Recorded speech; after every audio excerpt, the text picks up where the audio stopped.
Hello, Mr. Raka. I'm with you. Thank you for joining us this morning, and we welcome all our viewers today.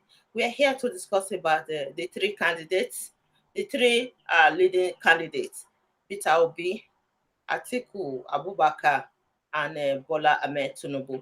So right now, some Nigerians are complaining they are not satisfied with the candidates, especially the running mates. So let's do the analysis, Mr. Uraka. Yesterday, I brought Mr. Sunny and Daniel to the program.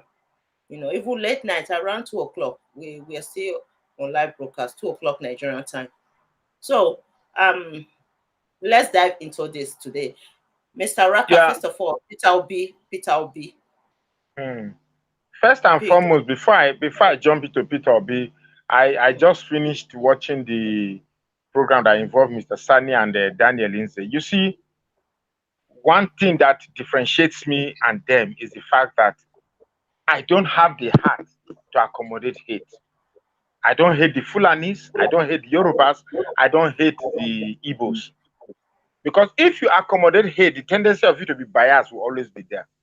So what I want is what is best for Nigeria. And in my own little calculation, I may be wrong, but based on my uh, some summative appraisal, I have my candidate, and it's a choice and an inalienable right of me to have a candidate. Having said that, yeah, we have had primaries and presidential flag bearers have emerged.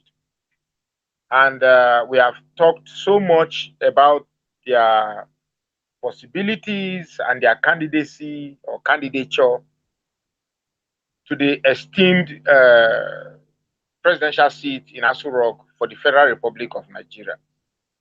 Now they have all picked their um, running mates. Even though the Constitution of the Federal Republic of Nigeria has or made the role of the presidency, the role of the vice presidency of Nigeria rather somewhat insignificant. But for purpose of discussing, we are going to discuss them because we have had since the 1999 constitution, we have had about 3 to 4 vice presidents, and they have not made any significant changes. As a matter of fact, the only vice president who made his vice presidency somewhat relevant was Alhaji Atiku Abubakar, because he gave Obasanjo a run for his money as a vice president. And that only occurred because, like I said in previous interview, based on the political arrogance of the North. They don't believe that any Southerners should run over them or control them as they control us. Now, I've said my preliminaries.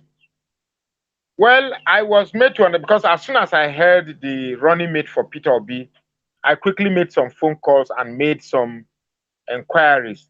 Now, INEC gave them a deadline that is supposed to elapse today. Today, 15th. Yesterday was 15th. Okay, yeah.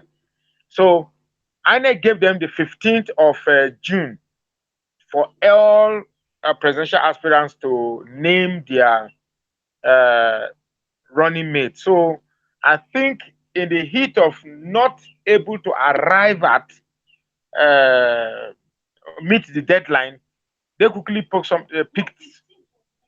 Okay, 15th was Wednesday, right? Okay, so okay, then it should be 16 because the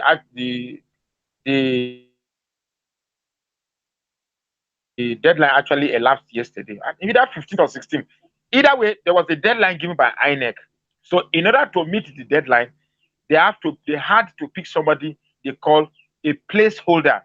Just like when you go to a party and you are not ready to be in the party yet, but you wanted a seat, so that when the party actually commences in Nigeria here, you put a purse or a handkerchief or a flyer, something just to peg that seat down that you are coming back to sit on that seat. So that's what APGA and indeed APC did. They just put somebody there to show that they pick some. Because the truth is that the Nigerian constitution also offers that as time goes on, you can actually change those running mates. So I was even made to understand that even Atiku that has picked Okowa as running mate is not even a substantive. That means anything can happen, and before the runoff of the election, he too can be changed. So for now, I think all the three presidential candidates have just picked substantive. I don't know if substantive. A placeholders. People who are just meant to peg a place before the actual running mates are announced. Now, that does not mean that they might not eventually settle for these choices, but for now, this is what we are. But I can concretely tell you that Doyin Okukpe is not the final choice of the Labour Party. It's just a temporary placeholder before a because in case you don't know, Labour Party and NNPP, there are talks going on to form a merger, and perhaps that talks of the merger is going to overlap the deadline of INEC to choose a running mate. So, and I also think that the idea of doing your kupena is just to stir up attention, because you and I know that a Christian candidacy, it's like to be a cold day in hell for a Christian candidacy to win an election, presidential election in Nigeria. You understand me? And yesterday in your program, I saw them talking about a Muslim candidacy. But then this is not the topic for today. I actually watched it today and I was thinking that it was live. So I was calling It's in on actually topic of today. We are going to do the analysis of their candidate, their running mate. Okay, the Muslim candidate of APC. Muslim.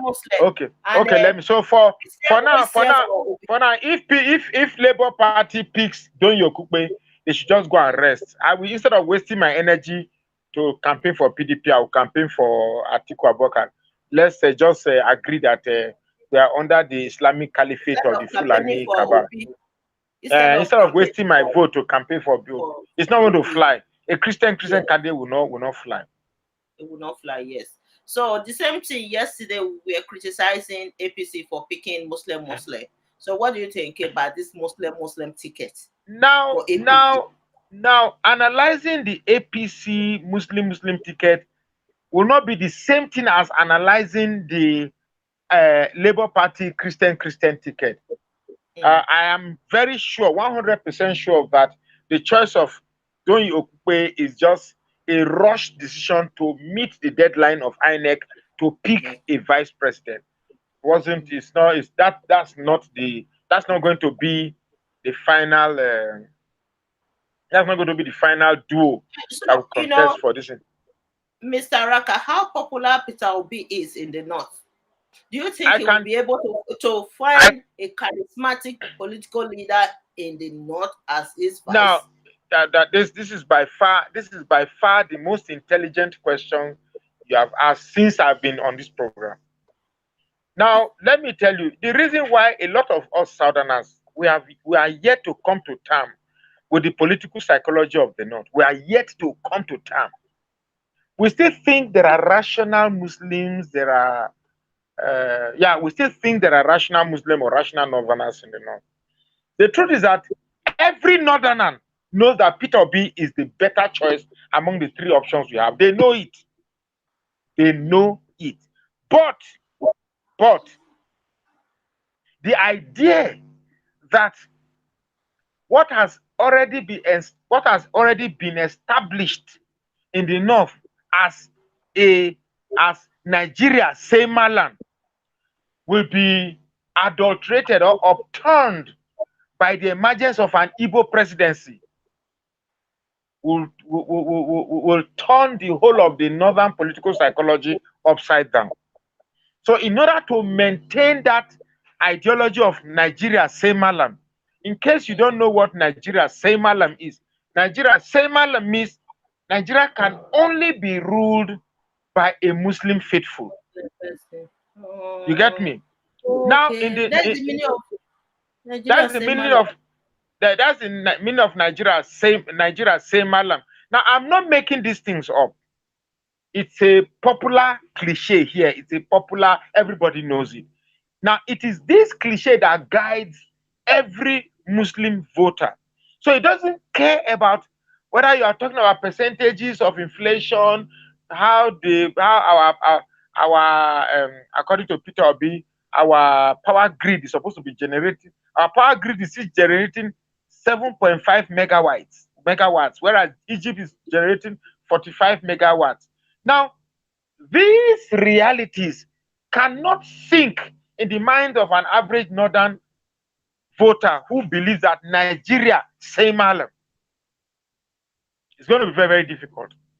So we are talking about Tinubu's choice. Now, I made to order. Now, before Tinubu picked his candidate, because I knew very well that one thing the Yoruba, the Southwest, are, are finding it difficult to accept is that to an average northern man, whether you are a Yoruba Muslim, Yoruba Christian, Yoruba Muslim, Yoruba Muslim, anyhow you want, whether Yoruba, Sango, whatever faith you choose, as far as the Hausa man is concerned, the Yoruba is just a necessary tool to get to power. They don't value a Muslim Yoruba man. In fact, in the north here, a typical Hausa man or a Fulani man will never accept a Yoruba Muslim scholar to head a mosque in the north. But for some reason, the Yoruba Muslims find it irresistible to perpetually support their Muslim brothers in the north as against the general interest of the south. And it is that mentality of the Yoruba man, of the Muslim Yoruba man, that the north is capitalizing on to consistently have advantage over the polity of Nigeria. Now, I knew eventually that APC was going to choose a Muslim candidate, because that's the only thing that will endear the north. Because in the first place, the status of Tinubu as a Muslim man does not resonate with the political environment of the north. So, Tinubu can go to Saudi Arabia more times than the average northerner in the north. It makes nothing. You are a Yoruba man. You are not a Fulani man. You are not a Hausa man. So your Muslim candidacy makes nothing to the north. If he picks a Christian candidate, ordinarily by the current realities of our religious bias, is that at least for purpose of proper representation, we should have one Muslim presidency and one Christian vice president. Even their chief, even their commander in chief of religious nepotism, even bow down to that reasoning when he chose Osibanjo as vice president. I think what informed the APC that's DARE, to dare the sensitivities of Nigeria, because they are the ones in power. They are the ruling party. And APC was formed under the agenda of Islamization of Nigeria. So I think they want to dare this theory to see if indeed they could just carry the whole to its conclusive end. That is exactly what they are trying to test the waters. But then again, nobody has the power to predict the future. The future is not right. So now they have dared Nigerians. It's going to be Tinubu, a Muslim man, and what's his name? I didn't even care to listen. You are distracting me. I didn't even care to listen to the name of the guy, because Muslim candidate, no for me. As a matter of fact, I want it to remain like that, because don't forget, there was a time a Buhari dared the polity of Nigeria to vote on the basis of Muslim for Muslim, Christian for Christian. That was in 2011. Buhari dared Nigeria that all Muslims should vote for Muslims and all Christians should vote for Christians. And when that eventually became true, He for officially everyone, said that. yes, Officially. it's on YouTube. It's on YouTube. It's not. It's not. I don't say things that are not true. He said it that Muslims should vote their own. Mm-hmm. That was the exact. Muslims should vote their own. That was what enraged the Christian community. That in 2011, all Christians now voted for Jonathan, including the Christians in the north. And I will tell you on this program that the reason why the Christians in the north are suffering today, are suffering persecution from the Islamic jihadists, is because of their sudden decision to change their voting pattern. Because all this while, what actually marks the voting strength of the north is the voting strength of the Christians in the north. The Christians in the north before 2011 has always consistently voted along the pattern of the northern vote. And for the first time, the Christians in the north separated their votes from the Muslim votes in the north. And that's why they are undergoing persecution till today. You get me? So for Tinubu, I think Tinubu wants to dare the religious psychology of the polity of Nigeria now by daring. I think APC, not Tinubu. APC want to dare again, just as they dared the political, the religious, religious card of 2011. They want to dare it. This is 2022, Abi. They want to dare it 11 years after to see if it can fly again. So, and I want to tell them that the only thing that because the truth is this, even though even the Islamic community in Nigeria are denying that fact, there are more Christians in Nigeria than Muslims. But the Christians are not the one in power. The Christians are not the influencers of the architect or of the architecture of Nigeria, and therefore it erroneously seen as if Muslims are more. That's not true. Now they want to dare that same thing again, and I'll tell you that if they dare it again, it's going to be even far more visible than it was in 2011. In fact, all this idea of people go and get your voter's card, it's for one thing. It's for what APC is trying to do. Because the truth is that Christians really don't mind if it's Muslims that are ruling. We really don't mind. I don't mind. But if you want to make it as a signature that it is the inalienable right of Muslims to control this country, then you are going to provoke the sentiments of Christians in Nigeria. And along that line, Christians will vote to ensure that such bold-faced idea or agenda does not see the light of day. And I think beyond that, it's an unspoken resolve. That is why Christians are not taking it up. Yesterday in your program, I'm seeing people analyzing the chances of Peter Obi, no structure, no Senate, no this, no that. Let me tell you, there wasn't a structure. There wasn't a structure when NSAS took place. There wasn't a structure. There wasn't a leader. There wasn't finances. The people took it upon themselves to start something. And let me tell you, any organization. Mr. Oraka, with your analysis right now, it seems that you are trying to campaign for Peter Obi. Can we? Okay, let me stop it there. Let me stop it there. Neutral, because with the political structure of Nigeria, how can Labour Party compete with APC and PDP? It's going to be really difficult. Then again, you blame me on one side that I'm campaigning. Hello. You blame me on one side. No, you can't drop a statement. You can't drop a statement and not allow me to respond to the statement. You just caution me that I'm campaigning for Peter Obi, and I say okay, I withdraw. Then again, in your responsive statement, you now say, how can Labour Party win? You're also demarketing Labour Party on your show, and I will not stand to accept that. No, listen, I'm just asking you a question. How popular? Okay, I will answer the question, right? I'm going to answer the question. Look, even the blind can see in Nigeria. Will I answer the question? Will I answer the question? Very bitter. I'm asking. It's not about truth. It's not about truth being very bitter. Are you saying? Then I'm going to ask you how Peter. If you're going to go on that lane, then I'm going to answer to you how Peter Obi can win an election without a structure. Okay, go ahead. Okay, fine. Let me tell you.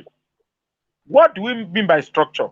We simply mean by a concrete representation in majority of the states. And what are the representation? offices,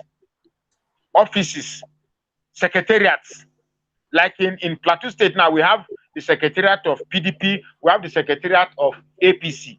Now, the purpose of those secretariats is is like a rallying point for people to come and plan in these different units on how to get people to vote. You get me? Now, right now, the structure of Labour Party is the conviction of the masses that both APC and PDP has failed the expectation of the masses. That is the one most singular structure that is driving Peter Obi. Now, you cannot compare the structure of conviction. Please underline the word conviction to mere buildings and positions in states. People are angry. That's a structure. People want to change the idea that people in my own days, in my existence, I don't know when I'm going to die, but I've witnessed that people can actually use money to buy themselves into recognition. You call that structure. People can actually spend billions of naira to buy themselves into recognition. You call that structure. And then the man who says he cannot use this same system to come into recognition, you say he doesn't have culture, and then you write him off. If he is not relevant in this scheme of things, why are we talking about him? Then we should be emphasizing on Atiku and with Tinubu alone. It is because there is a likelihood that you wake up today and you want, we are talking, it's not only three of them, it's not only these three candidates that are contesting for presidency in Nigeria. In case you don't know, we have Omole Sowore contesting. Why are we not talking about Sowore? We have other party. We have the NPP candidate Kwankwaso also contesting. Why are we not talking about him? So if we can include Peter Obi among the tripartite options available to Nigeria. Yeah, they are the three leading political parties in Nigeria. That's why. So why we talk about him if there's no hope for him? We should take him out and not be talking about Peter Obi again. If there's no hope for Peter Obi, then we shouldn't even include him. Then they are not then Peter Obi should not be among the three front runners. But this is why we are talking. If you say, okay, these are the three likely, it means both of them have chances. But then we will only be hypocritical or speaking from both sides of the mouth or lying to ourselves to say that, okay, we agree that one has no hope, but yet in every discussion we always bring him inside. Are we not being hypocritical here? So there's a likelihood if the people look, they say democracy is a system for the people, by the people, and for the people. And one of the biggest structure in politics is what Peter Obi has, and that is the people. I rest my case.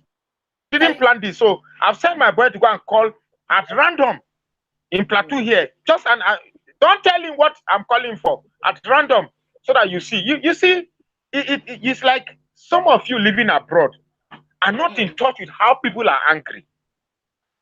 I know that people are angry. Me too, I'm angry. I believe that Peter Obi is the only hope. Now you are looking at the political structure of Nigeria right now. Hold on, madam. Hold on. Calm down now. You are a host. Now me they talk. You have to ask question. Me I will talk. You will ask question. I will talk. See, let me tell you. You have been 26 minutes. You have been talking alone since. But that's the idea now. I'm supposed to talk. You ask question. I will talk. You invite me here to talk. You have to ask question. You are not supposed to talk. Yeah. See. My sister, the situation of Peter Obi is different from the situation of Sowore. Sowore's issue was just one individual who did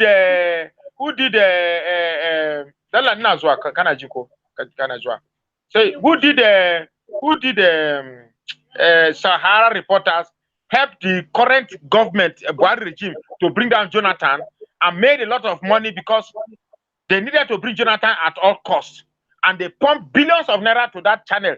In fact, everything we learned about Jonathan came from Sahara Reporters, and they paid Sowore some huge money.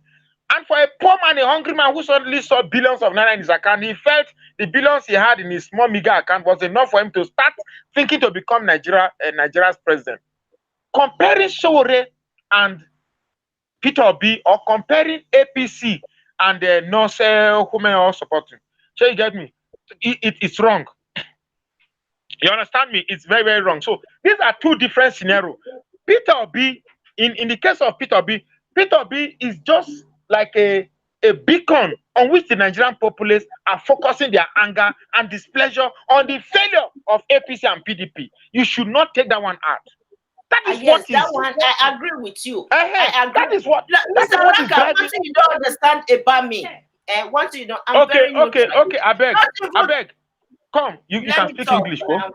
Okay, I beg. No, let me bring somebody because he will show. No, sure, we are here now. We are not running now. Come and sit down. Come and sit down. Okay. I beg, ask him. Wait. Yeah, good afternoon. Have I seen you today? No. You have, what's your tribe? Lantern. Yes, Lantern where? What's the Lantern sort? Have you not? South. Is that from Kaduna State? No, Plateau. Okay, so please, I beg, talk when you are finished with him. Tell him to bring me in. I just picked him. Good day, man. Good afternoon. How are you? Fine, my eyes work, man. This is very nice.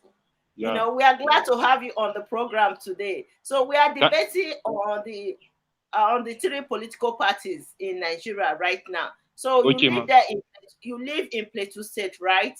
Yes. Okay. So tell us your views about this upcoming election. Who do you think will win Plateau State? Peter Obi. Peter Obi is very popular in Plateau State as we are speaking, right? Yeah, man. How many percentage of people are Christians in Plateau State? In Plateau, 95. 95 are Christian, right? Yes, man. Okay, 95 people. Let's say 95% of Plateau. Very well. Okay, are Christians. So, which means majority in Plateau, majority of the people in Plateau are Christians. So you know that Peter Obi is a Christian. So therefore, we are expecting majority. Why are you supporting Peter Obi? Why? Because he's a nice man. Is it because he's Igbo? No, it's not because he's Igbo. Okay. Why? But the question I've already asked is the majority in Plateau State is Christian. So therefore, we are expecting him to get more popularity in Plateau State, Mr. Oraka. So let's sample opinions. Let's sample opinions from like Kanu, Kaduna, Sokoto. Yes. So that is the thing. I know what I'm talking about here. Let's sample more opinions from those states dominated by Muslims and let's say Hausa and Fulanis. So let's sample opinion. Plateau State is middle belt. And so why are you not going to vote for APC? Why are you not voting for APC? The majority. What's your name again? My name is Binfa. Binfa. Okay. You are a Christian, right? Yeah, Binfa Solomon. Spell it. Oh, Binfa Solomon. Thank you. So you are a Christian. You have a Christian background, right? Yes, ma'am. Okay, very good. So your parents too are planning to vote. Your parents too are planning to vote for Peter Obi, right? Yes, ma'am. Okay. So if you have any insight about this upcoming election, tell us. What do you think? Nothing. Nothing. So you believe that Peter Obi is the man, right? Yes, he's a man. He's a man on top. Okay. Yeah. Yes, Thank you. Thank you so much. Yeah. Thank you to you. Yeah. Thank you. Thank you. Sorry for stressing you. Hello? Yes. So you can hello, are you there? Yes, Mr. Raka, go ahead. So you can see this was somebody I picked at random. I never planned. This wasn't the guy. It was random. I never planned with him. He never. So you can see people are angry. In Plateau State here, I told you that there are villages that here there are people that have lost fathers, mothers, brothers, sisters. They go reach like how many here? So many of them. Almost every single person where I'm staying here has lost an individual. had lost somebody under this APC administration. You want them to vote APC again? So a lot of people are angry. They don't. It's like with Tinubu, it's like somebody who a snake has bitten in the afternoon, and then you are dangling rope for him in the evening. That's what they understand. There's no hope. There's no trust again with APC. There's no trust with PDP. You understand? So the issue of structure here is it doesn't matter. It's the people. It's the people that matters. So that is what I can go and pick another random person again. Random, they should go and look for another random person again. It's the same thing they will tell you here. You understand me? So we would like to hear from another random person. That guy you brought it. Can I go and bring find another random person? Please, it's not another pick on that random person. It's so lovely. It's so lovely. Don't tell him what the topic is all about. To say your dad, please. They find another random person again. I beg. If it's a lady myself, if I don't mind those local women that sell sakara. So, hello. Find one woman that sells akara, one that sells akamu. Just everyday local women, those women that will stay 10 hours inside the polling unit. And don't tell him what we are talking about. You see, this is what in the situation of Showore, it wasn't his time. It wasn't his time. And he made whatever party he came from about himself. It was about him. He didn't allow. He made it about himself. You get me? He was talking about that Peter Obi should come and he's arrogant. But people have listened to Peter Obi. He has talked about the problem. He has talked about everything. You know what happened? Could you believe that Arise TV, they criticized him for condemning Peter Obi? They criticized him, Ishaware. They criticized Ishaware. Oh my God. They played that video. Hold on. You didn't see on that person. Let me bring my wife to come and sit down. Let's get a female. You've never come and sit down. Don't worry. When you say no, come and sit. You know, say women. You know, women. She never put lipstick, put makeup. You guys are a problem. I'm telling you. No random person again. Obaro, come and sit down. Wear something and come and sit down.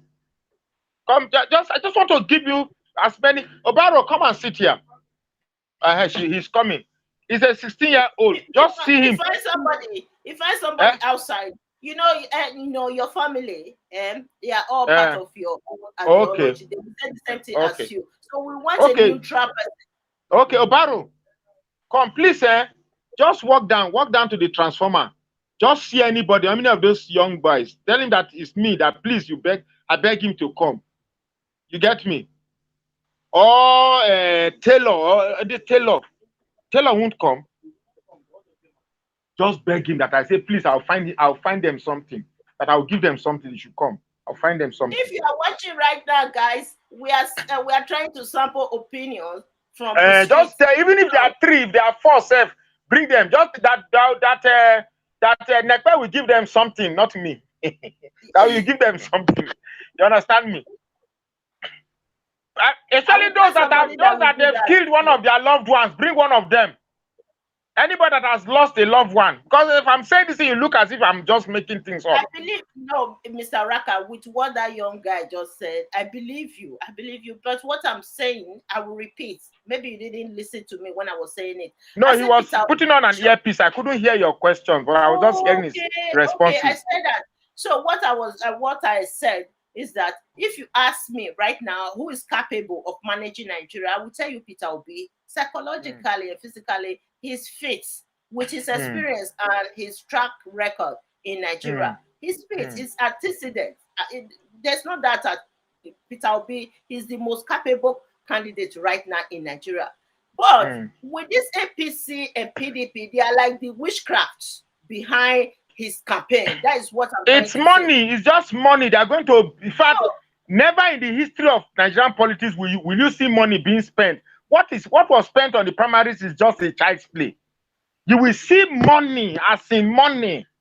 You will see money being displayed. But then there's a limit to what money can buy. If the will of the people is genuine, you can't use money to buy it. So we will take this money, we will eat it. You get me? And then we will Please just tell them that it's me that I'm begging them to come. Some of them are shy. And these are the people that we spend 3 hours or 4 hours on the queue voting that day. I want a typical local woman they sell akara. Because that's one that will convince you, make you swear, make you tell me what this structure do. Forget structure. When people are angry, is anyone? Nobody's coming. Who is It's that? okay, so Person, it's wait, okay. that small boy. Kai, It's okay. oh. It's okay, Mr. Raka. Not that we don't believe you. We believe you. We believe Okay. you. So this We is because believe you I know when you are asking me the questions, you are finding it difficult to measure the popularity of Peter Obi in the north. but you are not in the north. I asked that boy. You didn't listen. I'm not sure because you are not wearing that earpiece. Let me tell you. Let me tell you what I to ask him. I asked him who are the majority, Christians or Muslims. He told me that the Christians are the majority in They are Plateau State. 95, yeah, You know that almost that we have to 95%. that we have to shape the opinions of the people. If majority is, according to himself, 90 something percent of the people are Christians, which means Yeah, Peter will gain more ground in Plateau State. I was saying yeah. that we should go sample opinions from like Sokoto, Kanu, Kaduna, you know. Of So course, let's Peter Obi will not win. Peter Obi will not win places like that. that's what I was trying to say, you know. I'm not Peter, saying Peter, that Peter Obi is the most capable candidate right now. We all know without a PDP and APC, Peter Obi would have won this election so easy like this. But PDP with their corruption, election malpractices, how can Peter Obi compete with them? That is what we are afraid of. that's the truth. But then the only thing, yeah, it's a good question again. It's a very good. How can the truth is that you see, it's amazing that Nigerians have become used to the fact that all these things that these politicians did in public, it's enough to arrest them. They're supposed to be rotting in jail by spending so much money. How do you spend? If I don't think even the Obama administration spent so much money on primaries. Do you know what it means to give each delegate $75,000 times 2,000? 75,000. That's about 75 times 2,000. That's $75 million. You mean you mean there's an individual? We're not talking about those that was given to party chairman, party representative, because you have to give the 36 states party chairman their own. So you mean there's somebody in Nigeria can take about $75 million and just give it away for just primary election until we get to the re-election. So we must tell Nigerians that look, the idea that people can actually buy their way into recognition and continue to rule us, that means the devil can just leave hell and come in and say, okay, I have the money, vote me, and I'm going to rule you. Nothing good comes out of evil, and no evil comes out of good. The thing is that let's give somebody who have not been in the corridors of power to rule this in. Let's see something new. Sure, we were the one who shouted change 8 years ago. Now that the real change is here, why are we shying away from it? If it is not hypocrisy, why are we shying away from it? So let's give. Somebody has told you where people are busy going underground, finding how to become president. Somebody's out there to studying Egypt, how their powers, how they were able to generate from 4 megawatts to 45 megawatts. Whereas Nigeria, who has more money than Egypt, more population than Egypt, was still on 7 megawatts. And then you are saying that these people that are there just using money to get themselves to recognition have more chances than those who is genuinely showing you that he knows that the underlining failure of any country is their inability to generate enough power to meet the developmental requirements of that country. And he's just studying how they're able to do it, so that if in the event he becomes president, the first thing he's going to do is how to ensure that there's stable power supply to generate any development. The man that is doing welder cannot have power to weld.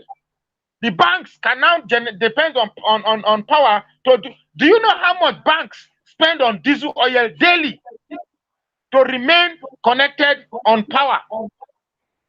You know it. You know how much hotels in Nigeria are spending on power. If it's as let me tell you, so the first day I visited my uncle in Festac town, once it is in the evening around 5, 6, the amount of smoke that you'll be inhaling there is something. Why? Because everybody has their generator on.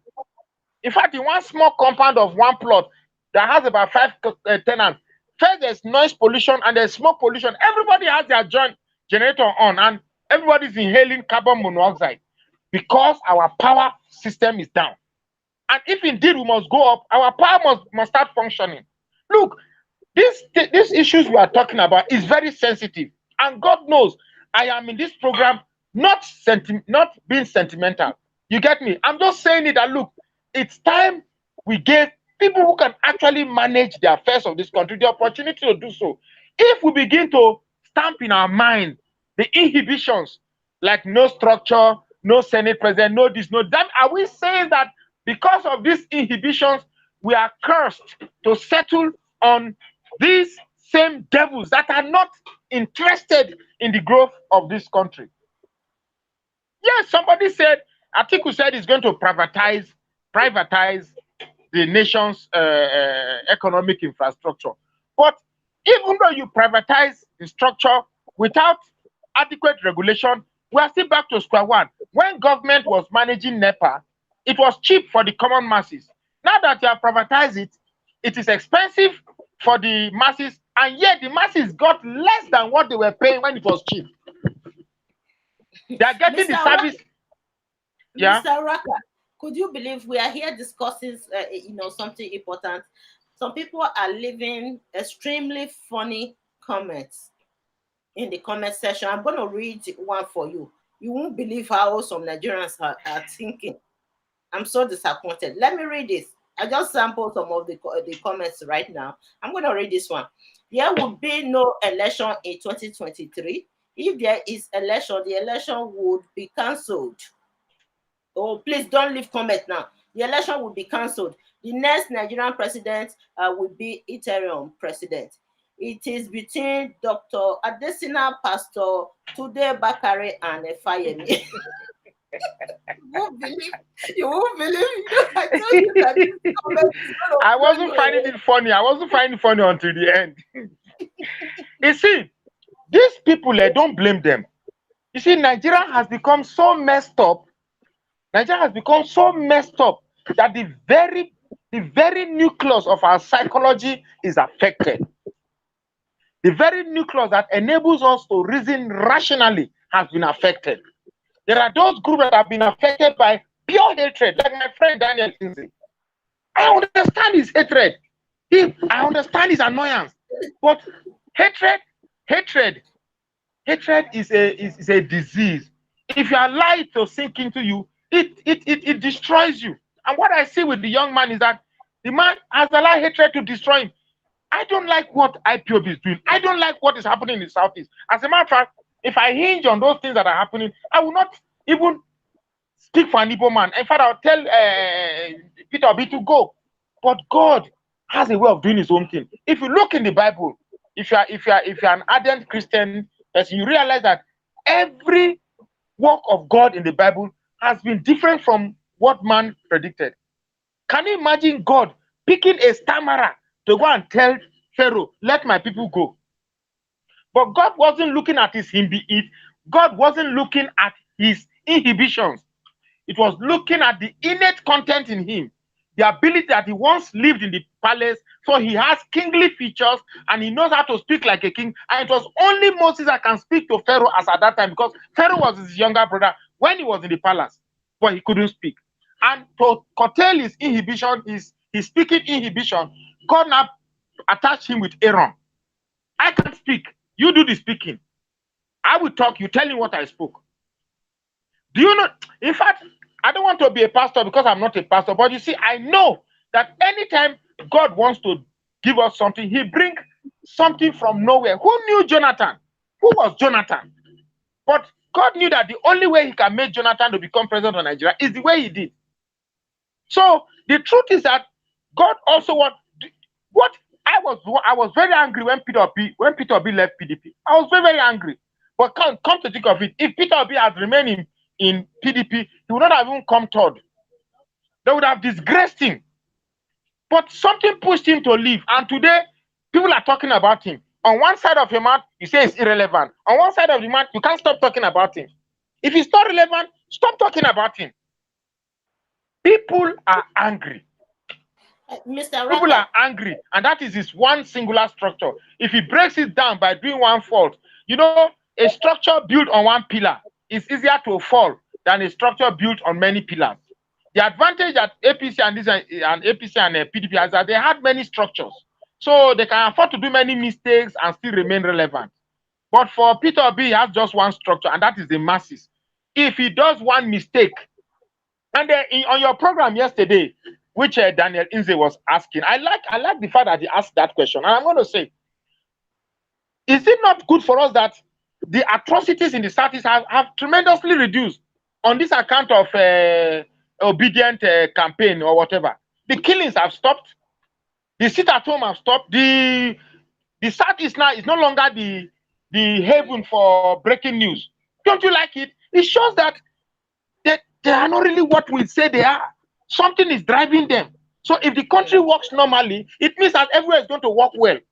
Do you even also know that even in the northwest, everything has stopped because it's an election period? So my resolve is this, that there is nothing wrong with Nigeria. Actually, there's nothing wrong with the northwest. There's nothing wrong with the southeast. There's nothing wrong with the southwest. It's just that we have a problem of leadership. We want a leader that can knit all these differences together and divide us from religious and tribal proclivities. If we can do that, we are okay. Mr. Raka, I'm going to ask one question, and I know that it's going to be really controversial. You won't like this. You know, I was saying the other day that APC and PDP, given that the two candidates are very old, so that they should pick a VP that is capable of managing Nigeria in case of any emergency. Emergency like what happened during the time of Goodluck Jonathan, when Yaradua, was it not Yaradua, the president that died in office? Yeah, okay. So that they should pick a meaningful candidate, running mates, in case of any emergency, the running mate that is capable to manage Nigeria as a president. Because what happened during the time of Goodluck Jonathan, to be honest, Nigeria as a country under his regime experienced the worst corruption. So you can't say worse. Are you saying that the Jonathan corruption is worse than the Buhari corruption? Yes, worse than. Yes. Are you saying Jonathan's corruption is worse? Oh my, I'm disappointed. Very, very disappointed. Mr. Raka. Very extremely disappointed. No. I will not accept that. That's not true. That's not true. Let me finish. Let me explain why I said Nigeria as a country experienced the worst corruption. At that time, the time of Goodluck Jonathan, because it's not firm enough, this man is not tough enough to deal with Nigerians. How many people did Goodluck Jonathan? Jonathan was not firm enough, and yet he locked Cecilia Ibru of Oceanic Bank. Cecilia Ibru of Oceanic Bank was, since this corruption, how many people has Buhari jailed on account of corruption? Goodluck Jonathan is not firm. Cecilia Ibru, Dazani, Madweke, that woman, she was playing with the lives of Nigerians. The money in fact, it's just a magic. This Sahara reporters, you see, I would not stand to fall. You're just a victim of the propaganda machinery of I don't have enemy among Nigerian politicians. Nobody's my friend. Nobody's my enemy. We have to say it the way it is. Don't say because Goodluck Jonathan is from the south, therefore. There was a time people abused Jonathan. They was coming to APC. Was coming to APC. Meanwhile, there was corruption practice. It's a lie. It's a lie. It's a lie. Jonathan regime was not the worst corruption. It's a lie. I refuse to accept that. It's a huge, blatant, fat lie. The Buhari administration is the worst corruption infected regime ever in Nigeria. When Don't say this. Buhari came, Jonathan is worse. when Buhari Somebody came, bringing 80 billion. Do you want this 80 billion? 80 when billion Buhari dollars. came, I'm not saying that Nigeria is not experiencing corruption. The Buhari Right administration, now. the But Buhari when administration, Buhari the came, Buhari administration is the worst corrupt infected regime in Buhari- Nigeria, not Jonathan. when Buhari came to office, the first thing was to arrest some of the politicians that embezzled money. I did analysis. Only of Christians and the Southerners. How many northern corrupt leaders did he accept? Sambo Dasuki. Dasuki was arrested. this woman Yes. don't know anything.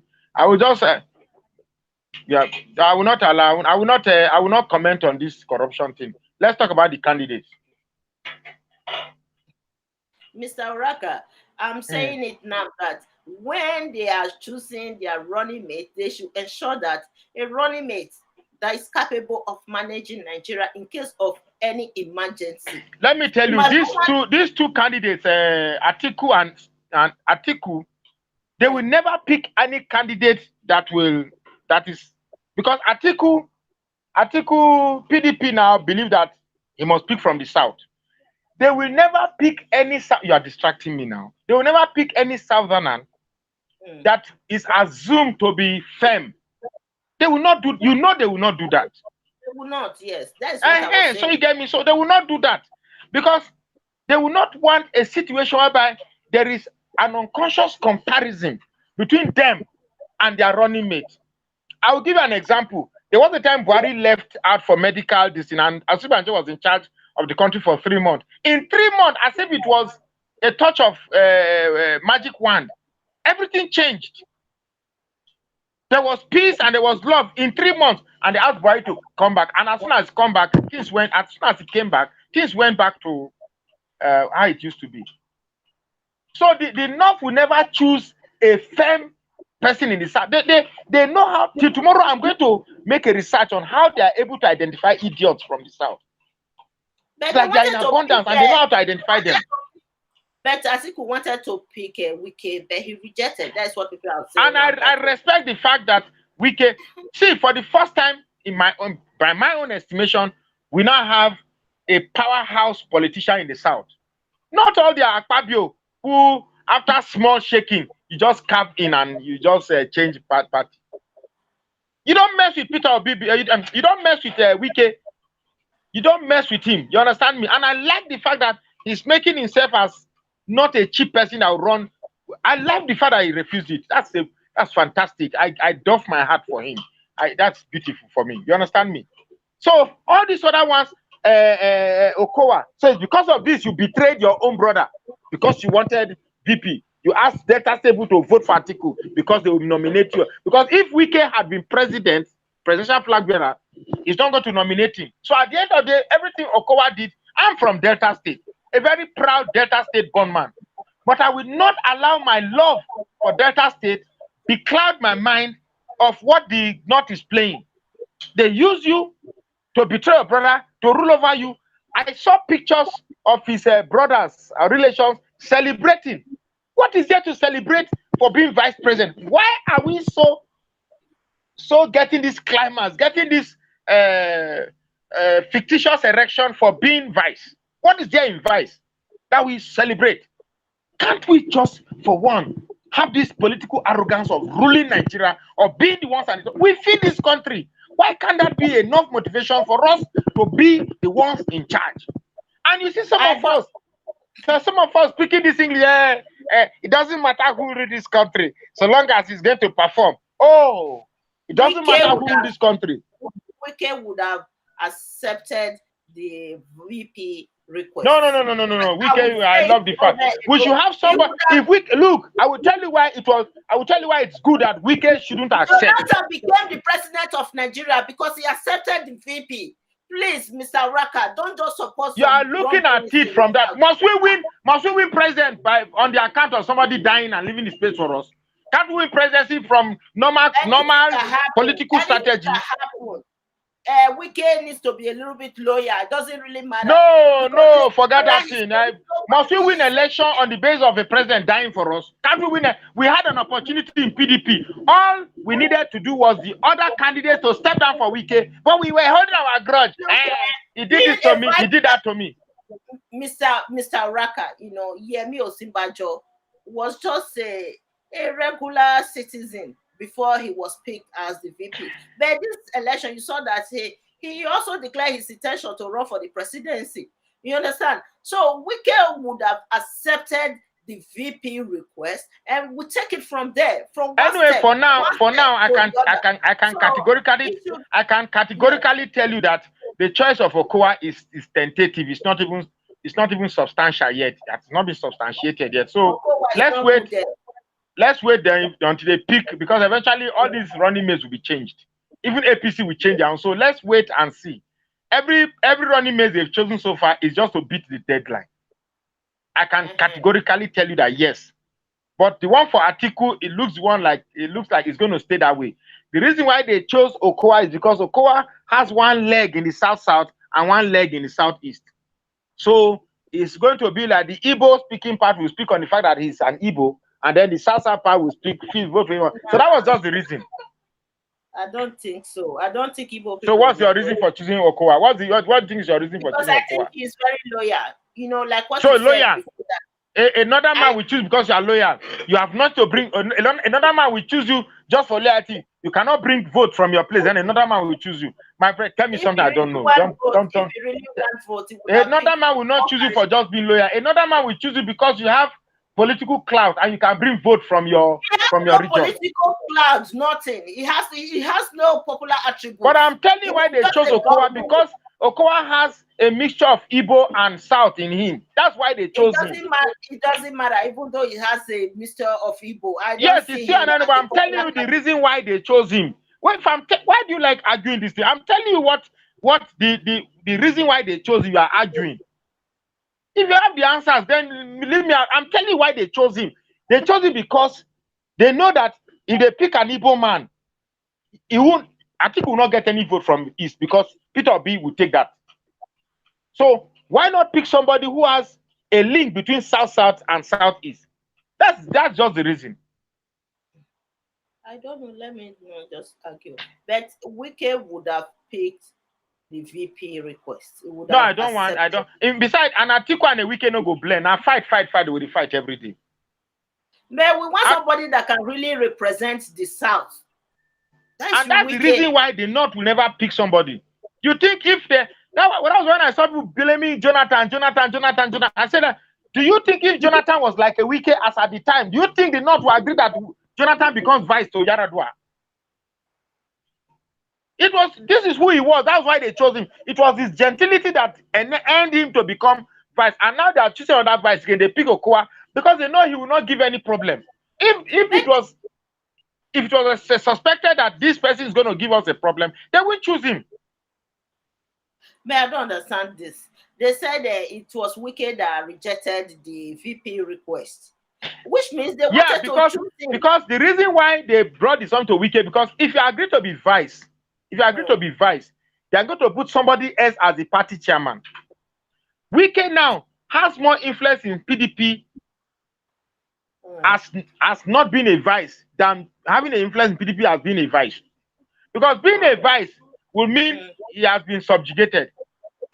As I'm sure Wike might be angling for, if PDP wins, he will probably be angling for chairman of the party or Senate president. I'm sure that's the calculation. Or chief of defense staff. Any of those things.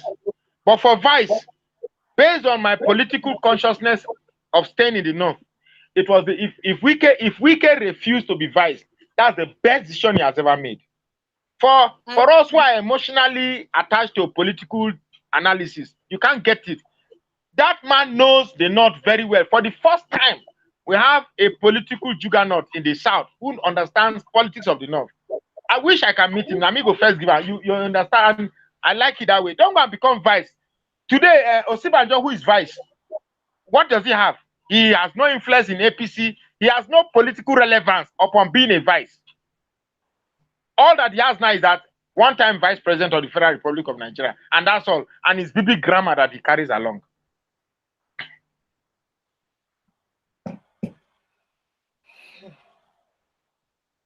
Mr. Raka.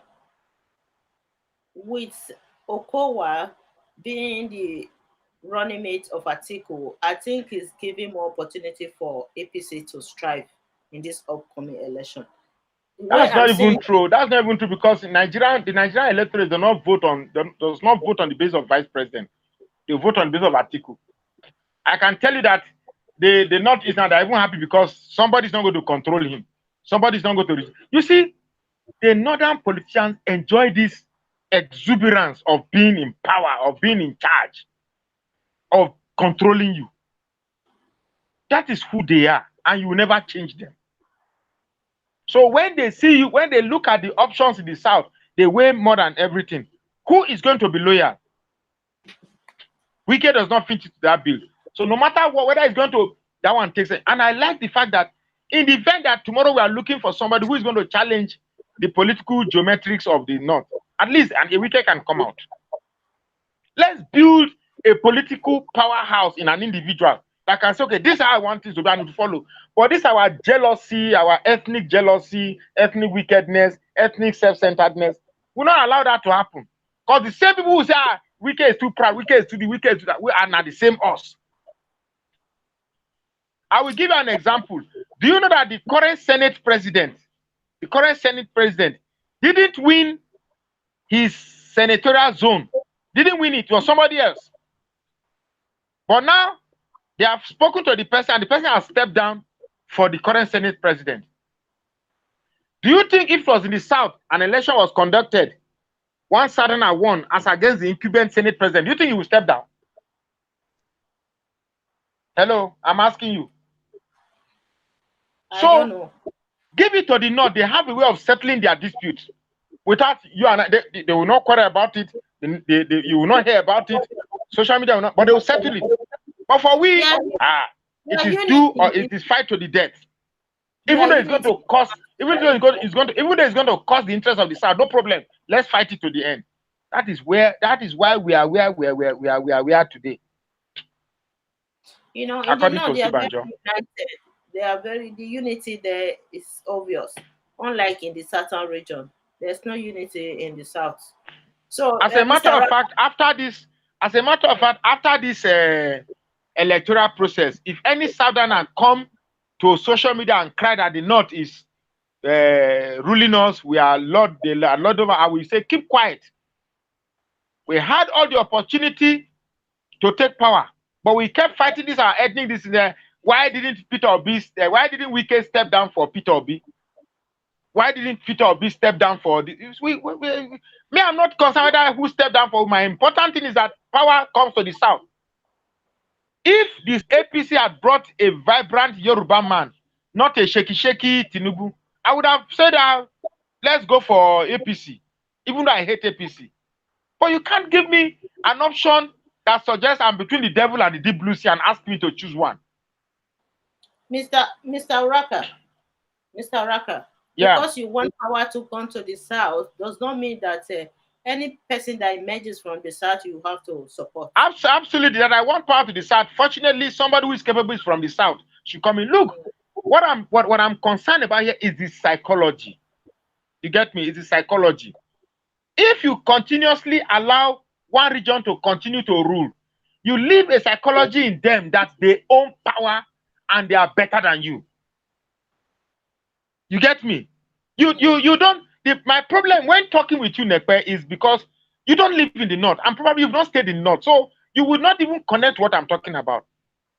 This will, even a shoe shiner in the street, he might come and be shining your shoe. He will collect your money quite okay, but bring political issues. When he starts talking, you know that even though he's squatting down, shining your shoes, he feels he's better than you. And why is this so? They are the one ruling you. We are living in a country whereby a region does nothing but eat something. Monkey they walk, babu they chop. They don't do anything. Have you gone to our secretariat, our federal secretariat in Abuja? Just knock any door and enter director of this, director of that.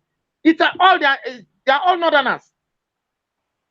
Just what the other day I was in a federal secretariat. When you enter this office, director Aboki, you knock on the other door, enter Aboki. You see, these things are not reported, and nobody is crying. Nobody has the opportunity to say, okay, let me come and say what is happening. We just keep quiet about it until maybe there's a judicial panel of inquiry. Then all this thing I'm saying, you are going to see that one Navy officer, or intelligence officer, came on air and was talking about Nigerian issues. Now, if he didn't come to say it, if I had come to say, you say it's a lie. That man said that the problem of Nigeria is Islam. But if I come to say it now, you say, no, I don't do religion, I don't play religion. Now, Islam is a very beautiful religion. There's nothing wrong with Islam.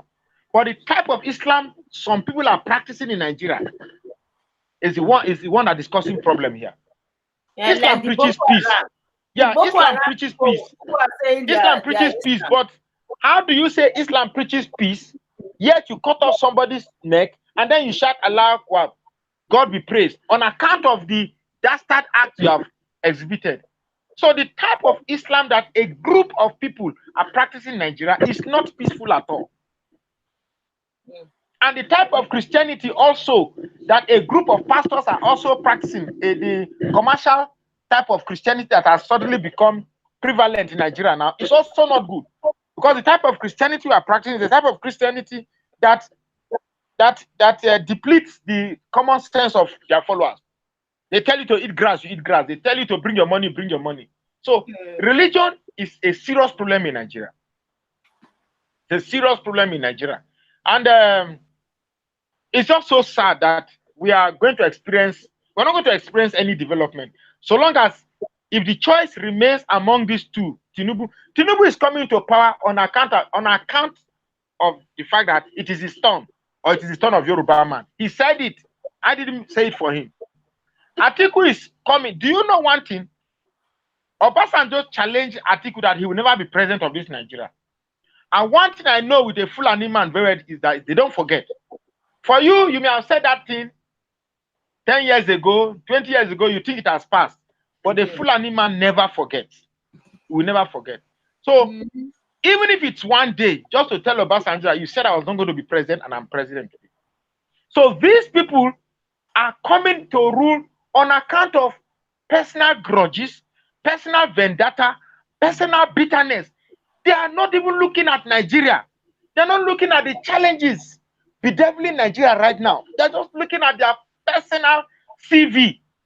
I'm going to die as the president of Nigeria. I'm going to die as the president of Nigeria. Nobody's looking at who truly that is really connected to the problem faced by Nigeria. We have Nigerians dying as if life no longer means anything in Nigeria. Doesn't that bother you? Tinubu cannot even count steps. And you get me? We have people are dying. People are dying. Our bomb blast. Imagine Nigeria has become so porous that people can actually walk into a church and shoot people sporadically. Nigeria has become porous that they can actually follow a lawmaker, catch him and behead him. Nigeria has become so useless that our naira is just diving as if somebody who fell from a skyscraper dashing down. From 300 naira, we are now counting 6 something. And I'm sure that before Buhari leaves, it could be 700.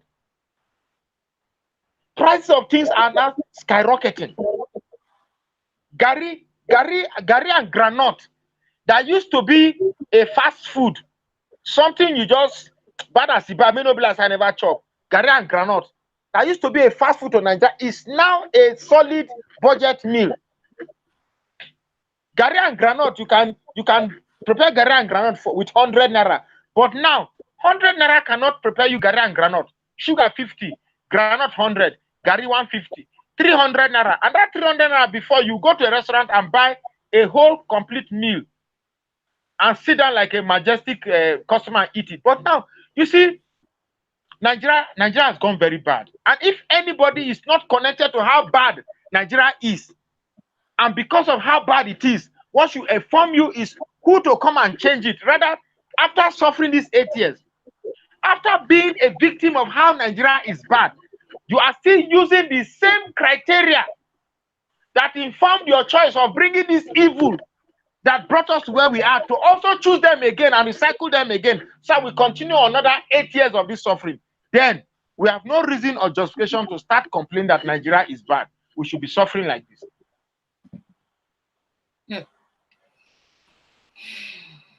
It is the same people, the same system, the same. They've not hidden. They've not hidden their MOs. They have not hidden their modus of operandi. They are still who they are. They are leopards that can't change their spots. The same method they've used to gain relevance or recognition, they are using the same method. They told us, yes, we are the ones who stole Nigerian money. We are the ones who left Nigeria dry like this. And we are going to use the same money we stole from you, the masses, to buy you to get us back. They first impoverish you, make you become very poor. So that when they give you money, you don't begin to reason rationally. What? How do you expect my wife now? My wife that is a P2B fan now, give her 62 million naira. She will vote for Tinubu. 62 million naira, you know, vote for Tinubu. Me and you and my family all will vote for Tinubu. With 62 million, we will go vote for Tinubu. This hunger all day, you know, vote. So this is what they do. Well, they not joke at the joke. Oh. The truth is that they impoverish you. When they impoverish you, they give you less than what you deserve. And because you see that, well, this thing they're offering me can take me out of the suffering that I'm facing in the moment, it drives you to make decision that is going to keep them for a very long time. So that is it. From the comment you see on your face on your line, because I can't see the comments here. You should know that they are not willing to change. The psyche of the masses have been depleted. We have been deflated. So anybody with rubbish can come and say to us, and we accept. Okay, Mr. Raka. Yeah. Mr. Raka, let's read some of their comments. Okay. Let's read. The same person that said the Italian president that predicted Tunde Bakare. Yes, Don Raymond. Well, before you read it, the only way there will not be the only way that there will not be election in 2023 is if they've calculated that Peter B is going to win, then there will not be election. And if that happens, I'm afraid then there will be problem in this country. The only way that there might not be election is if they've calculated that it is not going to be Tinubu or Peter B that will win. It is if they calculate that it is Peter B that is going to win based on the atmosphere, there will not be election. Okay, let me read. Don Raymond, the same person, he said obedience fans are from another planet. They don't want the truth. This man hates for Buhari is something else. Buhari performances is more than Jonathan, except Buhari, insecurity and political tribalism. So when it comes to corruption fighting, I think I agree with Raymond. But for insecurity and political tribalism, because we know that Buhari is very tribalistic. So that one I agree. Jonathan was not tribalistic at all. But when it comes to corruption fighting, Buhari is more. So all these snake that were swallowing money, monkey that swallowed money in Buhari regime is not corruption. The $80 billion naira is not corruption. You see, it's amazing that if only the media was as vocal as they were in Jonathan's time. You understand me? Was it not in this same Jonathan regime that able, educated human beings were told that Jonathan is a drunkard, that he drinks and become naked in office? And people who are expected to be intellectually sound believe that trash, that Jonathan become drunk and they will be seen his penis. They believed it. So if the media was as vocal as they were during Jonathan's time, you will see that the level of corruption in this Buhari, that I hate Buhari. So what? I hate what is bad. I don't hate him as a human being, but I hate the failure. You brought, what's his name, Sani. Sani too has displayed unequivocal hatred for Peter Obi and the Igbos in general. So why do you blame me if I come and show that I am not hating Buhari? I am angry at him. If you equate my anger for Buhari's failure to hatred for Buhari, then you go. And by the way, I'm sure that account is fake because not anybody answering Desmond, whatever, will be writing that kind of thing in support for Buhari. So that account is even fake.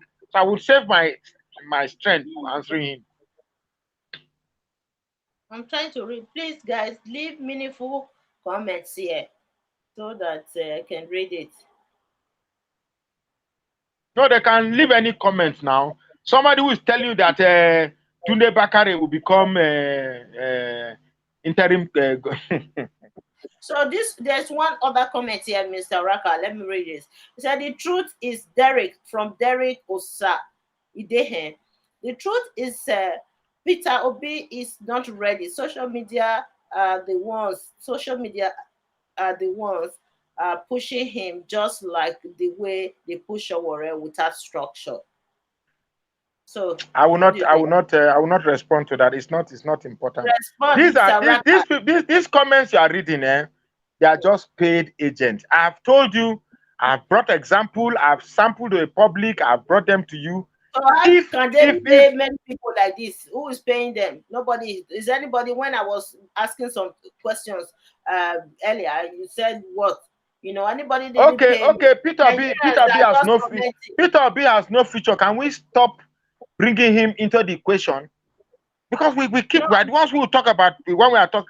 It's not, these are not the only 3 candidates that are vying for the presidency. I think there are about 7 of them, if not 10. You get me? Don't forget Pastor Chris Okotie is also coming out. Shore is coming out. Kwankwaso is coming out. So why are we not talking about these people? So why, if Peter Obi has no hope, why do you talk about him? That's my problem. You say social media. You say it's social media. Those that are going to vote for voters card, is it in social media? Are they registering for voters card? Those that are bringing fence down to go and vote for PVC, is it in social media? Are they voting for the PVC? Those that are breaking fences down, are breaking gates. Those that are staying in sun, that we are seeing them going to get PVC, is it in social media they are getting the PVC? So my problem is that we are not ready. All those that are, so are we saying, okay, leave Peter Obi out, let's settle for these 2 thieves? Because Tinubu is a thief, Atiku is a thief. So we're okay with them. We are used to the fact that politicians can actually go and steal money and flounder it in front of us, showcase it in front of us. Can you imagine somebody showing me video of Tinubu buying about, is it 500 and something SUVs? 500 and something SUV at 13 million naira each. Mr. Raka, let me read this comment. There's one other comment. It said, good afternoon from Kelly Sunday. Good afternoon from me. My question, I am not after whoever will win as a president. My question is, any president that cannot deal with corruption, that country is dead. So this person is not biased. He has no specific candidate he's supporting, but he's just saying that anyone who is fit to manage. I don't like this type of thinking at all. You see, you will like.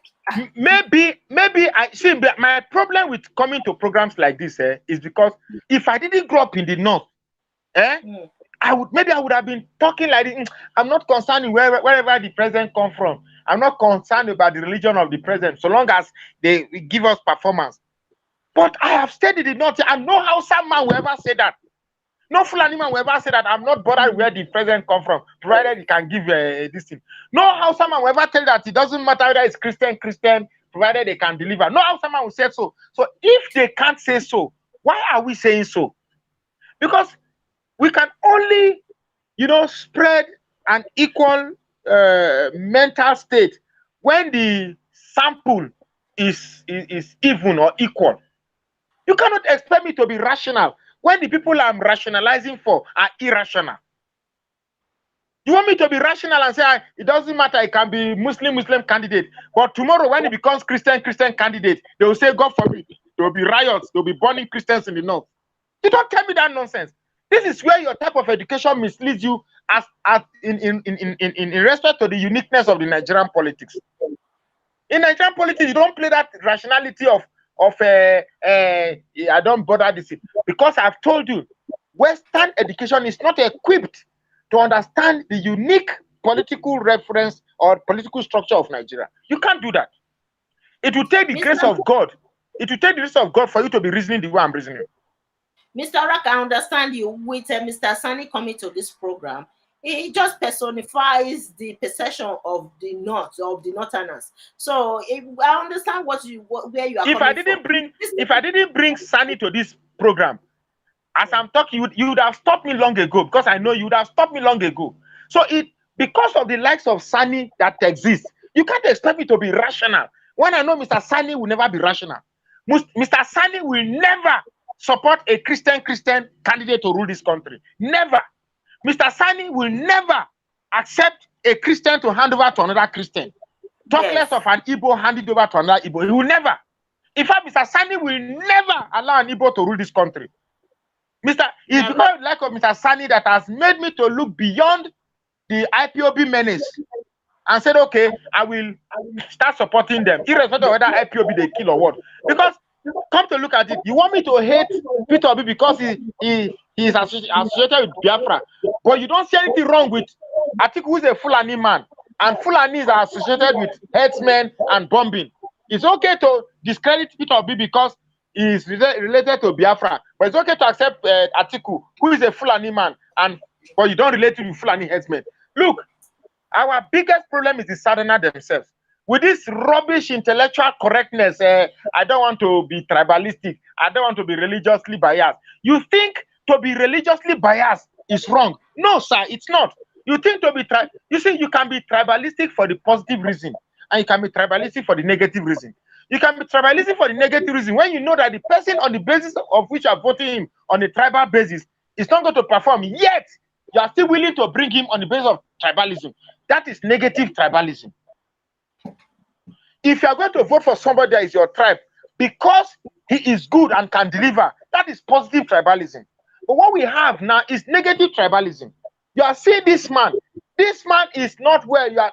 In one of the program, I'm seeing somebody say that I could die before him. Yes, it's true. I could die before Tinubu. But that is unnatural. He is older than me. It is only natural to think that the older you get, the quicker you are to your grave. I am growing up. When I reach a certain age, it is called life expectancy, not sentimental expectancy. A man who cannot raise the flag up, and for you to lack the coordination of your hand, it has to do with brain. It's a cerebral problem. It's a nervous problem, and it is the brain that controls your nervous system. So if your brain already has a problem, it's not like the engine of a car. Once the engine of a car has an issue, there's a tendency that those issues will degenerate into other issues in that engine that will eventually affect the car. With the current challenges of Nigeria, we cannot afford to put Nigeria into the hands of somebody who has medical challenges. Mr. Sani, yesterday, I asked him, he said it doesn't really matter that Tinubu looks so fragile right now, that he's not going to play soccer as a president. I can tell you that Mr. Sani, if Mr. Tinubu as he was now was a Christian, I can tell that if Tinubu was a Christian, he would have been the first person pointing all those this same thing. If Tinubu were to be a Christian, he would have been the first person pointing out that Tinubu's hand is shaking. The man is not well. The man is not this. These people are bloody extremists. They will tell you they are not extremists, but in truth they are extremists. Everything about Sani is Islamic extremism. Everything about him is Islamic extremism. These are people that will never look at the future of Nigeria if it is not tied to Islamic consideration. Yes, I said so. They will never seek for what is best for Nigeria if it is not tied to defend Islamic interests. And yet they will be the first to attack you that you are being tribalistic. They will be the first to attack you that you are religiously biased. When everything about them resonates religious bias and tribal inclination. So because I've stayed with them, I have been wired not to fall for this act of strategy of misdirection. I cannot fall for that. You understand me? Attack first before being attacked. That's their strategy. The reason why they know Tinubu is not fit. They know it. They know it, and they're going to give him one advice that in the case of the Yaradua incident happening again, well, they'll get another strong imam that will Look, anytime you are talking with me in politics and it concerns the northern politics, always know that what drives the likes of Sani and his political voters is Nigeria. Say Malam. Nigeria say Malam. Okay, And we there know is that. no core northern Muslim. See, if they catch you in the polling unit, as a Muslim man voting for a non-Muslim, there's a serious, you might be killed or your house may be burnt. I know that they are very the truth. ideological. These people are very ideological. So some people may want to go and vote for their choices, but because of fear of being identified, they will be forced to vote for popular this thing. If you don't come out, there's a problem. And if you come out, you must vote for the popular opinion. That's why you see that votes are always in bulk. Because the election there is not free. By free, it means you are able to vote for your choice. You get me? There was one instance in Jos here. You know, Jos, Plateau State is shared into Muslim area and Christian area. A man went and bought pure water for the electoral people that coordinate the election there. His car was burnt because it was suspected that he was supporting PDP then. Yes. So until we have proper vote, come and tell one Christian man here that it doesn't matter if it is Muslim. Come and tell one Christian man in Plateau State and see if they not slap you. So I don't like the fact that I am talking like this. Trust me, I don't like it. But because I know there are people who be hell bent of not seeing a Christian candidate. So why would I accept a Muslim candidate? You understand where I'm coming from now? If it was going to be the same thing from the other end, then I would say, okay, I know it doesn't really matter whether it's a Muslim candidate. But I know 150% sure that no Muslim man in the north will ever agree that there should be a Christian. It's not possible. Plateau State that is predominantly Christians. Muslims that are neighboring to Plateau State are angry that every time election comes out, that the governor is always Christian in Plateau State. Plateau State that is not your state, you are angry that that's the combination. That's saying that Plateau State is in the north, and therefore it must represent not Christian and Muslims. It's in the middle belt. It's not in the north. They don't care. They don't care. They want to establish their dominance here. Anyway, this is not why we are here, because I don't want to talk so much. Some of these I'm telling you are things that people ordinarily will not have the liver or the effrontery or the boldness, the audacity to come and talk online. But I say this because they are real. They are real. You understand me? I can call that same boy again. You ask him, what is the rate of killing in Jos? He will tell you every day. Every day there must be incidents of killing. But they won't report it. News will not carry it. The only time they'll carry news is maybe when the indigenous retaliates and they kill one Fulani man. News will carry it because it's a Fulani man they killed.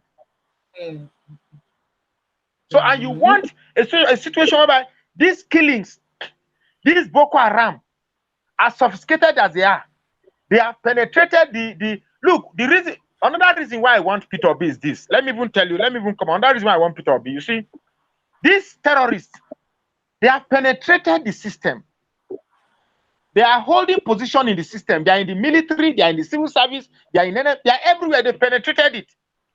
Now, if you are bringing people who are already in the system to come and change the system, how do you think they are going to change it when they know who are these things? They know who are them.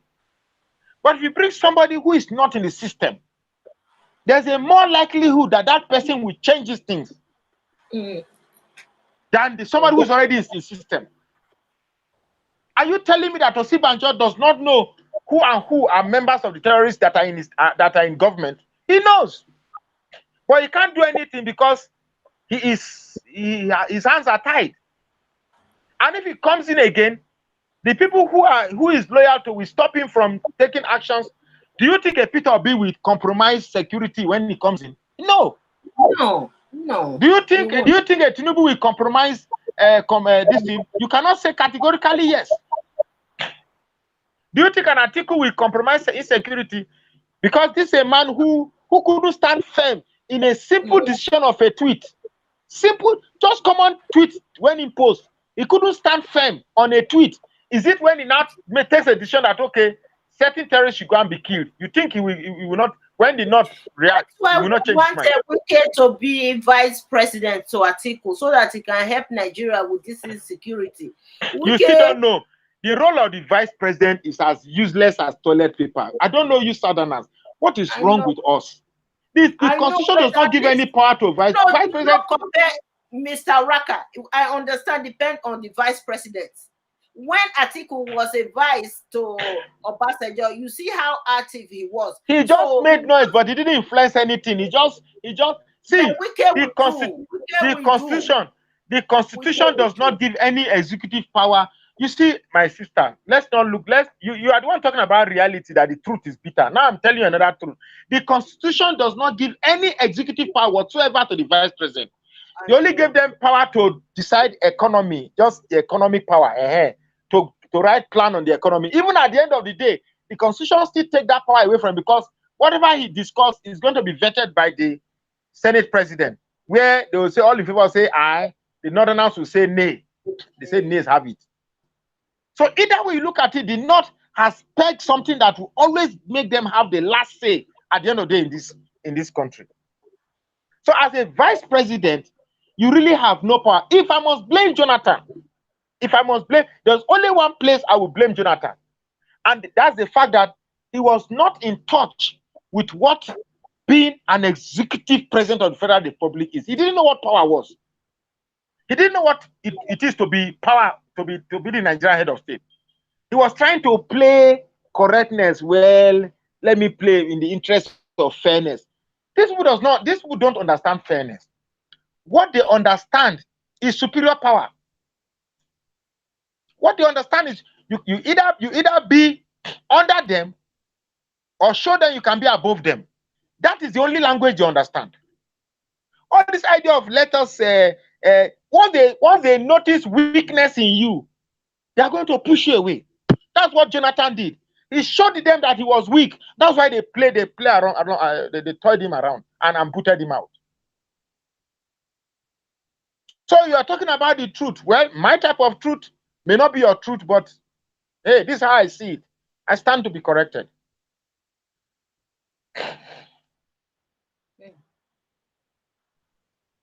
Mr. Raka. Guys, if you are watching right now and today is your first time of visiting our channel, they can call in if they want to call in. They can call in if they want to call in. Please consider subscribing. And if you want to call in, the phone is on. I just switched on the phone right now. Call in and let us hear from the viewers. Please call in. My biggest problem with a Southerner, is the fact that he thinks that there is a rule of behavior in politics. Even though he knows that politics is a dirty game, he believes that you must play by the dictates of the rationality of Western education. So when you see things that are religious, you shouldn't talk about it. When you see things that are tribal, you should. Can you separate a Yoruba man from tribalism? When the bulk of okay, someone is calling now. Yes. Yeah. What Mr. Raka is Solomon, that always call you in Spain. Oh, what Mr. Solomon Raka is saying Spain. is the truth.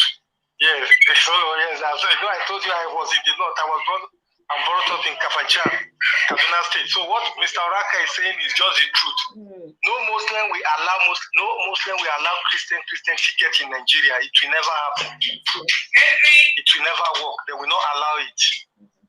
They will not allow it to work. When it comes, and some of our Christian were betrayer, it will never happen.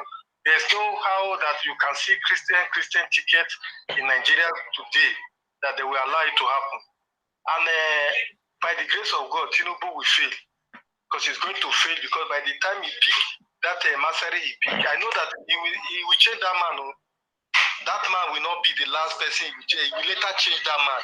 but he will still pick a Muslim ticket, but he's going to fail. I love what you people are doing. God will continue to bless you. I'm watching you live. Okay, what thank you. Mr. Oraka is saying is the truth. Yes, I know. That's my contribution. Thank you. I know they are secret. I've been with them also. So Thank you, my brother. Yeah, can you speak their language? Yeah, it's Solomon from Spain. Ask him, can he speak their language? Yes, of course, he can speak the language. So, right? He said he has been calling you. So the truth is that if you are not staying in the north, you will never understand what I'm talking about. You will never understand what I'm talking about. They can be friendly, honestly, to be very frank. The most humane people when it comes to relating with people are the northerners. But you see, once it comes to that religion, it doesn't matter whether you have stayed 20 years with them, whether you have stayed 50 years with them. Once it comes to that religion, they said, Sabua de Kaza, Baya Hana Yankawa. Did you hear that one? Hello? No. Hello? No. Can you hear me? Yeah, I said, did you hear that one? I said, there's another the ideology that guides them. It said, Sabua de Kaza, Baya Hana Yankawa. That means it doesn't matter how long you have stayed with the chicken.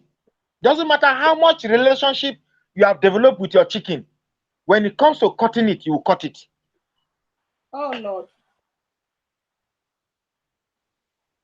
So it doesn't matter how familiar you are with the chicken. When the time comes to cut it, you will cut it. Imagine a people holding that kind of ideology even existing in the minds of a people.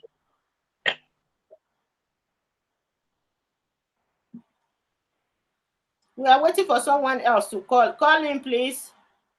If you are watching right now, the phone is available. I think I have 17 minutes more to stay. Let's hear from Nigerians. Please call in.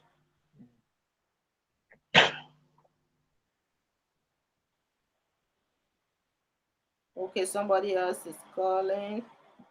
Hello. Hello, good afternoon. Good evening. Thank you. Where are you calling from? This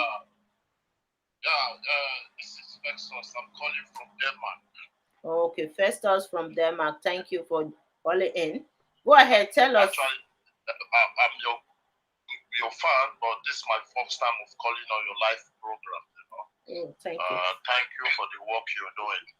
Thank you. Again, I would thank Mr. Oriaka too. He's doing a very marvelous job too for this analysis.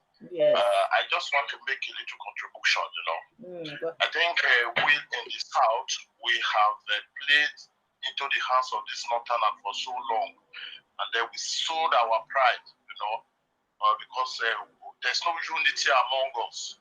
So that is why they are taking us for a ride every time, So from all the security agencies, there's no position that is being given to Satana in any strategic position that will say, okay, this is where they can be security, because they have an agenda, I don't care to know if Peter Obi has structure or not.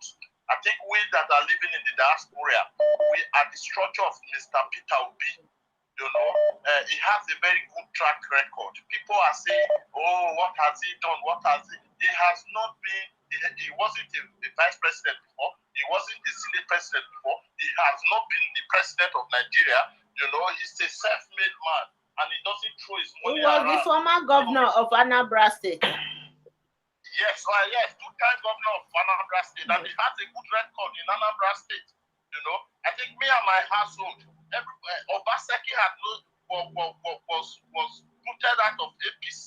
He had nowhere to run to. He ran to PDP, and everybody shouted Obaseki. He won, So this is exactly what is going to happen in the 2023, because I see political revolution. The youth are clamoring for change, and this is how the change will begin.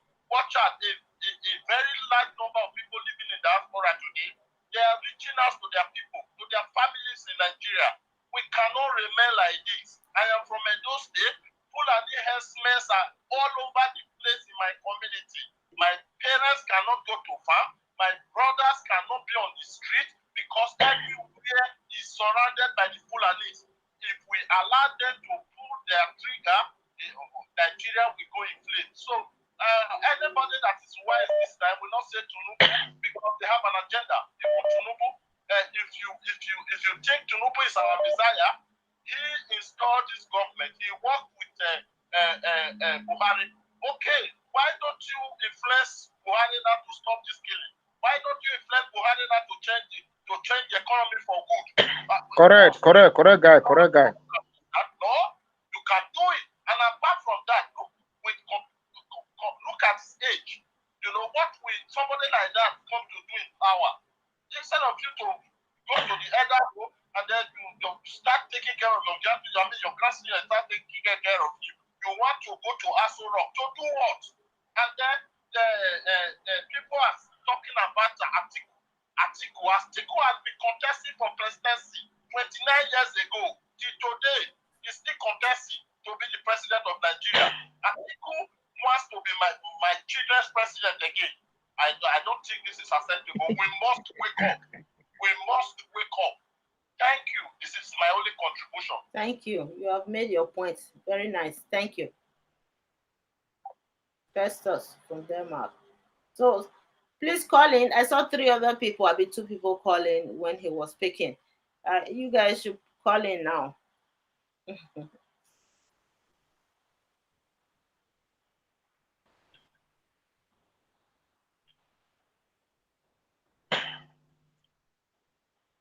Call in.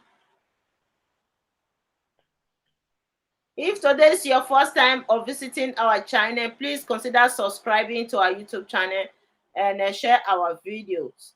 Thank you. Please call in if you are watching right now. If you called before, please call in now.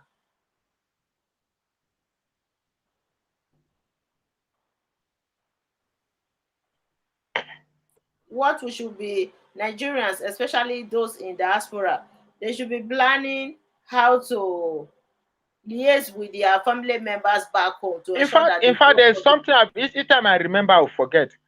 Do you know that during the lockdown, a lot of dollars flew into Nigeria because of the many Southerners that were abroad. So they were sending a lot of dollars to Nigeria. So the federal government now realized the volume of money that were into millions of dollars that for that 3 months. Do you know what the government did? They now brought a new policy that whatever foreign currency that is entering to Nigeria must pass through Bureau de Change before you can get it. Before now, you can actually send money through World Remit, Western Union, and to go, if you send money through Western Union, they can just convert it there and pay it into your local account. But now you must go through an aboki. So for every dollar that we send it to Nigeria, the aboki must collect his share. For every dollar that enters Nigeria, aboki must collect his share. Is that a country? Is that supposed to be a country? Look, just as every Igbo man believes in Biafra, that's how every Fulani man believes in Sharia. Because Sharia is a tool that keeps the Talakawas. I told you about Talakawas, the poor people. Sharia is what keeps the Talakawas in shape. That's the poor masses in shape. So if they can spread Sharia in the rest of the country, that means Sharia, and Sharia is a concept that suits feudalism very well. So if they're able to spread Sharia, that means they're also spreading feudalism. Where some people will agree that, yes, God has made me to be poor. This is who I am. I can't be more than this. And then God has made certain people to be rich. And I will continue to work my action to sustain those people to remain in that status, while the people at the top also work to sustain me that are below to remain poor. It's a thing that is happening here. I'm not making this thing up. There are some people who don't believe that they can become rich.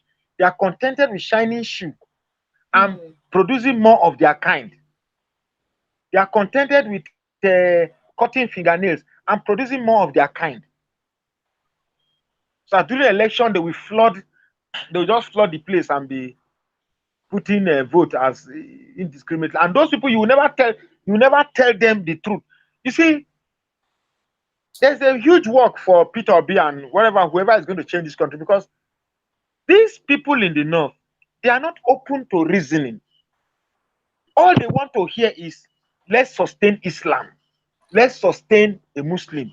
Let's sustain Islam in Nigeria. If you don't vote an Islamic this thing, Christianity will take over. And if Christianity take over, Nigeria will not be an Islamic country. These are the type of electoral campaign they want to hear. So how do you now turn somebody who is fashioned to hear this? Okay. Yeah, thing? somebody on the phone, Mr. Raka. Sorry about that, Yeah. Mr. Raka. And somebody is on the phone. Go ahead. What is your name and where are you calling from, sir? This is David Wukibia calling from America. Okay, thank you. Are you a Nigerian? Igbo. You are from me. Okay. So go ahead. Yeah, so I just want to say that, I know, like, a lot of Nigerians diaspora, a lot of Nigerians that are from Nigeria. And every election, I feel like there's the same energy around whatever candidates that they get that are placed in front of them. They put all of their heart and soul and their stock into whoever they like. Almost like personality politics. Like, so now the hot sexy politician is Peter Obi. Right? They like him. Everybody likes him. And I get into like some debates in real life and also in various chat forums, YouTube and everywhere else. And what I want to know is, what are his faults? Like, what are the faults of Peter Obi? Let's critique him. You know what I mean? He can't be the perfect candidate. He can't be. He's not an angel. You know, like, so everybody's looking at him like he's like some flawless guy who's going to come in and he's going to be a perfect president or leader for the country. But this is not the case. You know what I mean? There's a reason why the men in power are doing what they do. There's a reason why when Buhari gets in power, I mean, he robs the country of the resources. The people underneath him rob the country of the resources, and then they retire. There's a reason why this is a cycle, not just in our country, Nigeria, but in many countries. Nigerians are not the only ones dealing with corrupt politicians.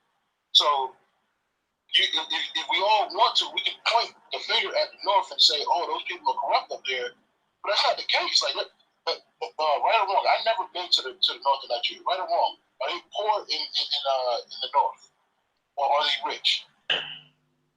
It's a question. Are they poor or are they rich? You know, it depends on how you define rich and poor. I brought in Northerner to this program. He told me categorically that depend on how we define what is poverty. For them, what we consider as poverty is not poverty in the north. So depend on how we define it. Okay, so the living standards, right?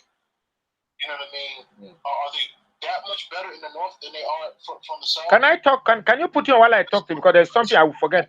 I want you to hear. Can you join this program? Can you join this No, program? can you hear me like this as I'm talking? Can you hear me? Ask him if you can hear me. Can you hear Mr. Raka when he's speaking right now? Not too much. Not too much. I can hear you clearly, but he's like in the background. Okay. So you know what? Can you join this program maybe some other day? Can you call me after today's program? Yeah, that's fine. Okay, so I want you to come and join the studio instead of you calling in, okay? Okay. All right then. So talk to you later. Mr. Raka, You see, you see, the problem with this last caller is the same problem that I see with almost everybody living in diaspora. Now, judging from his accent, he is somebody who has stayed there for a very long time. Now, having stayed in societies like in America, he said he's calling from where? From UK or something like that. Now, from these are He's calling from the US. Okay. Now, these are rational societies where their politicians think about the masses. They provide good roads, they provide electricity, they provide good healthcare, good everything. So, for people like that, it will be difficult for them to even assume that there are institutions or societies that lives very different from the society that they are used to. So when you begin to tell them that this is ideologies like Nigeria, Semalam or Sabwa de Kazaba, Hana Yankawa, they find it difficult to allow such a thing to sink because they don't believe in things like that. To tell this man that people actually vote on the basis of religion or the basis of ethnicity, it will be difficult because he is not in a society where such factors form the basis on which people actually vote. But this is Nigeria. This is different. This is different. Now, such a society where it's coming from is very advanced. People actually look at what the candidate has to offer. If you carry Tinubu, Atiku, and Peter Obi to USA, Atiku and Peter Obi will not get any vote. People will vote for Peter Obi. If you carry Peter Obi to Canada, UK, in societies that are advanced, that do not have religion and ethnicity to play as a factor, Peter Obi will win. The likes of Peter Atiku and Tinubu, they are running on the sentiments of religion and ethnicity. Now, Peter Obi is also running on the sentiments of religion and ethnicity, but he also has the sentiments of rationalization. A lot of people who are forming the bulk of his people are hoping that I remember what I want to say. Now, we are not saying Peter Obi is an angel, but the masses are now seeing at least somebody who will put the interest of the masses first before their tribal interest or religious interest or interest of the North. At least for the first time, we see somebody who is talking about the masses, the masses, the masses, the masses. Tinubu is talking about Yoruba people. It's turn of Yoruba. Such a person, when given the power, will not talk about the masses, but the Yoruba people. And he categorically says that if it is the turn of the Yoruba, it is his turn. You see, we are in Nigeria whereby people are not held accountable by the choices of their words. As a president of the Federal Republic of Nigeria, why should a man be saying it is his turn? It is his turn of the Yorubas. So we already know where his sentiments will lie. As for Atiku, he to believe that it's his turn. So we want the people are saying, when we know that Peter Obi will not change everything, but for at least we know that he will do what is right for the masses. How would you have a Nigeria where, have you been to Apapa, Tekpe? Have you been to Apapa? Hello? Hello? Have you been to our seaport? Have you been to our seaport? The place is a mess. The place is a complete mess. How do you allow a seaport to be that messy? Every day, trailers are falling, tankers are falling, the road is bad. It's a mess. For goodness sake, we should make things, we want order. Buhari came and said he was going to fix Nigeria. The seaport is still the way it is. This one came, the seaport is still what it is. Because that seaport alone is a political campaign point. Rounding up now, I'm tired. We spend more than 2 hours.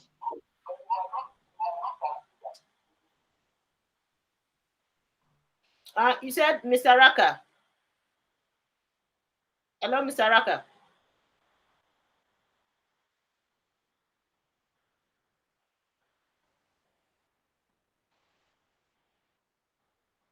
So, guys, I think we have to log out now. We'll take it from here tomorrow. Probably tomorrow we'll come back again to continue with our political discussion on Nebo TV. So I have to go rest. I think Mr. Oraka has already logged out, So Mr. Oraka, if you can still hear me, tomorrow we'll come back again. Tomorrow evening, we'll come back to continue with this political discussion. I think we have been here for more than 2 hours now. Thank you all for watching. If today is your first time of visiting our channel, please consider subscribing to our YouTube channel and follow our political discussion on Nebo TV. We usually come on here at least 4 or 5 times in a week. Okay, so I wish everybody a wonderful weekend. Have fun, and I'll talk to you guys tomorrow. Thank you, and bye for now.